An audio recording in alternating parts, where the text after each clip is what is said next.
Hello friends, welcome back to our YouTube channel. Friends, ಇವತ್ತಿನ ವೀಡಿಯೋದಲ್ಲಿ ನಾನು ಪೇ ನಿಯರ್ ಬೈ ಮುಖಾಂತರ Bank of Baroda cash withdrawal ಮಾಡೋ ಬಗ್ಗೆಯಲ್ಲಿ ಮಾಹಿತಿ ಕೊಡ್ತಾ ಇದ್ದೀನಿ. ಹೌದು ಸ್ನೇಹಿತರೆ, ಇದರಲ್ಲಿ ಹಲವಾರು ಬ್ಯಾಂಕ್ನ ಕ್ಯಾಶ್ ವಿಡ್ರಾಲ್ ಮಾಡ್ಬೋದು. ಅದ್ರ ಜೊತೆಗೆ ನಾವು ಬ್ಯಾಂಕ್ ಆಫ್ ಬರೋಡಾದು ಕ್ಯಾಶ್ ವಿಡ್ರಾಲ್ ಮಾಡ್ಬೋದು APS ಮುಖಾಂತರ. ನಿಮ್ಮ ಬಳಿ ಬರುವ ಕಸ್ಟಮರ್ನ ಬ್ಯಾಂಕ್ ಆಫ್ ಬರೋಡಾ ಅಕೌಂಟ್ ಏನಾರು ಇದ್ದರೆ ಇಲ್ಲಿ ನಾವು ಪೇ ನಿಯರ್ ಬೈದಲ್ಲಿ ಕ್ಯಾಶ್ ವಿಡ್ರಾಲ್ ಮಾಡಬಹುದು. ಬೇರೆ APS ಕಂಪನಿಯಲ್ಲಿ bank of Baroda cash withdrawal ಇಲ್ಲಿ ಸಪೋರ್ಟ್ ಆಗಲ್ಲ. ಬೇರೆ ಎಲ್ಲ ಬ್ಯಾಂಕ್ ಸಪೋರ್ಟ್ ಆಗುತ್ತೆ, ಬಟ್ ಇಲ್ಲಿ ಬೇರೆ APS ಅಂದರೆ ಸ್ಪೈಸ್ ಮನಿಯಲ್ಲಿ ಆಯಿತು, ಮತ್ತು ರ್ಯಾಪಿ ಪೇ ಮತ್ತು ಹಲವಾರು ಯಾವೆಲ್ಲ APS ಕಂಪ್ನಿಗಳಿದ್ದಾವೆ ಅದರಲ್ಲಿ bank of Baroda cash withdrawal support ಆಗಲ್ಲ. ನಾನು ಇಲ್ಲಿ ಸ್ಪೈಸ್ ಮನಿ ಕೂಡ ಯೂಸ್ ಮಾಡ್ತಾ ಇದ್ದೀನಿ, ಮತ್ತು ರ್ಯಾಪಿ ಪೇ APS ಕೂಡ ನಾನು ಯೂಸ್ ಮಾಡ್ತಾ ಇದ್ದೀನಿ. ಬಟ್ ಅಲ್ಲಿ ಬ್ಯಾಂಕ್ ಆಫ್ ಬರೋಡಾದು ಕ್ಯಾಶ್ ವಿಡ್ರಾಲ್ ಸಪೋರ್ಟ್ ಆಗಲ್ಲ.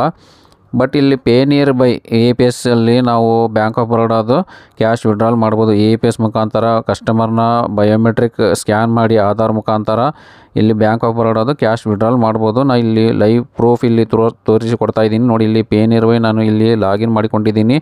ಲಾಗಿನ್ ಆದ ನಂತರ ಇಲ್ಲಿ ನೋಡಿ ಸ್ಟ್ಯಾಟಿಸ್ಟಿಕ್ಸ್ ಅಂದರೆ ರಿಪೋರ್ಟ್ ನಾವು ಇಲ್ಲಿ ಚೆಕ್ ಮಾಡಿ ನಾವು ನೋಡ್ಬೋದು. ಇಲ್ಲಿ APS ಅಂತ ಆಪ್ಷನ್ ಕೂಡ ಇದೆ. APS ಮೇಲೆ ಕ್ಲಿಕ್ ಮಾಡಿ ಕಸ್ಟಮರ್ನ ಬಯೋಮೆಟ್ರಿಕ್ ಆಧಾರ್ ಹಾಕಿ ಕ್ಯಾಶ್ ವಿಡ್ರಾಲ್ ಮಾಡ್ಬೋದು ಬ್ಯಾಂಕ್ ಆಫ್ ಬರೋಡಾದು. ನೋಡಿ ಇಲ್ಲಿ APS ಟ್ರಾನ್ಸಾಕ್ಷನ್ ಮಾಡಿದ್ದೀನಿ. ಇಲ್ಲಿ ರಿಪೋರ್ಟ್ಸಲ್ಲಿ ನಾನು ಇಲ್ಲಿ ಶೋ ಮಾಡ್ತಾ ಇದ್ದೀನಿ. ಇಲ್ಲಿ ಟ್ರಾನ್ಸಾಕ್ಷನ್ ಅಂತ ಆಪ್ಷನ್ ಬರುತ್ತೆ. ಟ್ರಾನ್ಸಾಕ್ಷನ್ ಮೇಲೆ ಕ್ಲಿಕ್ ಮಾಡಿ ಇಲ್ಲಿ APS ಮೇಲೆ ಕ್ಲಿಕ್ ಮಾಡಿ ಇಲ್ಲಿ ಯಾವ ಡೇಟಲ್ಲಿ ನಾವು ಟ್ರಾನ್ಸಾಕ್ಷನ್ ಮಾಡಿರ್ತೀವಿ ಆ ಡೇಟನ್ನು ಇಲ್ಲಿ ನಾವು ಸೆಲೆಕ್ಟ್ ಮಾಡಬೇಕು.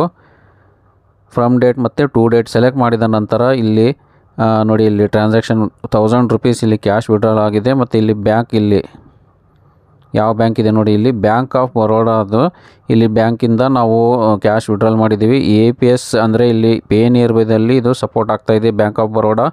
ನಿಮ್ಮ ಬಳಿ ಬರುವ customer bank of Baroda customer ಏನಾರು ಇದ್ದರೆ ನೀವು ಪೇ ನಿಯರ್ ಬೈದಲ್ಲಿ ಕ್ಯಾಶ್ ವಿಡ್ರಾಲ್ ಮಾಡಬಹುದು. ಬೇರೆ APSಲ್ಲಿ ಬ್ಯಾಂಕ್ ಆಫ್ ಬರೋಡಾ ಸಪೋರ್ಟ್ ಆಗ್ತಾ ಇಲ್ಲ. ನೀವು APS ವರ್ಕ್ ಮಾಡ್ತಾಯಿದ್ರೆ ಪೇ ನಿಯರ್ ಬೈ ID ತೆಗೆದುಕೊಂಡು ನೀವು ಬ್ಯಾಂಕ್ ಆಫ್ ಬರೋಡಾದು ಕ್ಯಾಶ್ ವಿಡ್ರಾಲ್ ಮಾಡಬಹುದು. ನೀವು ಯಾವ ಡಿಸ್ಟ್ರಿಕ್ಟ್ ಇರ್ತೀರ ಅಲ್ಲಿ ನಿಮ್ಮ ಶಾಪಿಗೆ ಡಿಸ್ಟ್ರಿಬ್ಯೂಟ್ರ್ ಬಂದು ವಿಸಿಟ್ ಮಾಡಿ KYC ಮಾಡಬೇಕು. ಅಲ್ಲಿವರೆಗೂ ಇದು ವರ್ಕ್ ಆಗಲ್ಲ. ಆದ್ದರಿಂದ ಮುಂಚೆ ಇದು ಯಾವುದೇ ಥರ KYC ಇರಲಿಲ್ಲ. ಸೆಲ್ಫ್ KYC ಇತ್ತು. ಪೇ ನಿಯರ್ ಬೈ ID ತೆಗೆದುಕೊಂಡು ನೀವು ಸೆಲ್ಫ್ ಆಗಿ KYC ಮಾಡ್ಬೋದಿತ್ತು. ಈಗ ಡಿಸ್ಟ್ರಿಬ್ಯೂಟ್ರು ನಿಮ್ಮ ಶಾಪಿಗೆ ವಿಸಿಟ್ ಮಾಡಿ ಅವರು KYC ಮಾಡುವವರೆಗೂ ಅದು ರನ್ ಆಗಲ್ಲ. Pay near by APS work ಆಗಲ್ಲ. ಆದ್ದರಿಂದ ನಿಮ್ಮ ಡಿಸ್ಟ್ರಿಬ್ಯೂಟ್ರ್ ಅಂದರೆ ನಿಮ್ಮ ಡಿಸ್ಟ್ರಿಕ್ಕಿಗೆ ಸಂಬಂಧಪಟ್ಟ ಡಿಸ್ಟ್ರಿಬ್ಯೂಟ್ರಿಗೆ ನೀವು ಕಾಂಟ್ಯಾಕ್ಟ್ ಮಾಡಿ ಪೇ ನಿಯರ್ ಬೈ ID ತೆಗೆದುಕೊಂಡು ನೀವು APS ವರ್ಕ್ ಮಾಡ್ಬೋದು. ಇದರಲ್ಲಿ ನೀವು ಬ್ಯಾಂಕ್ ಆಫ್ ಬರೋಡಾ ಮತ್ತು ಹಲವಾರು ಬ್ಯಾಂಕ್ನ ಕ್ಯಾಶ್ ವಿಡ್ರಾಲ್ ಮಾಡಿ ಒಳ್ಳೆ ಅರ್ನಿಂಗ್ ಇಲ್ಲಿ ಮಾಡಬಹುದು. ಸ್ನೇಹಿತರೆ, ನಿಮಗೇನಾದ್ರು ಈ ID ಬೇಕಿದ್ದರೆ ನೀವು ಡಿಸ್ಕ್ರಿಪ್ಷನಲ್ಲಿ ಅಂದರೆ ಕಮೆಂಟಲ್ಲಿ ನಿಮ್ಮ ಡಿಸ್ಟ್ರಿಕ್ಟ್ ಯಾವುದಿದೆ ಅದು ಮೆನ್ಷನ್ ಮಾಡಿ. ನನಗೆ ಏನಾರ ಪಾಸಿಬಲ್ ಆದರೆ ನಿಮಗೆ ID ಪ್ರೊವೈಡ್ ಮಾಡಿ ಕೊಡ್ತೀನಿ. ಸ್ನೇಹಿತರೆ, ಈ ವಿಡಿಯೋ ನಿಮಗೆ ಇಷ್ಟ ಆಗಿದರೆ ಇದನ್ನು ಲೈಕ್ ಮಾಡಿ, ಶೇರ್ ಮಾಡಿ. ಮತ್ತು ಮುಂದೆ ಇದೇ ಥರ ಯೂಸ್ಫುಲ್ ಆದ ವೀಡಿಯೋಸ್ ನೋಡಲಿಕ್ಕೆ ಆನ್ಲೈನ್ ಹೆಲ್ಪ್ ಇನ್ ಕನ್ನಡ ಚಾನಲನ್ನು ಸಬ್ಸ್ಕ್ರೈಬ್ ಮಾಡಿಕೊಳ್ಳಿ. ಧನ್ಯವಾದಗಳು.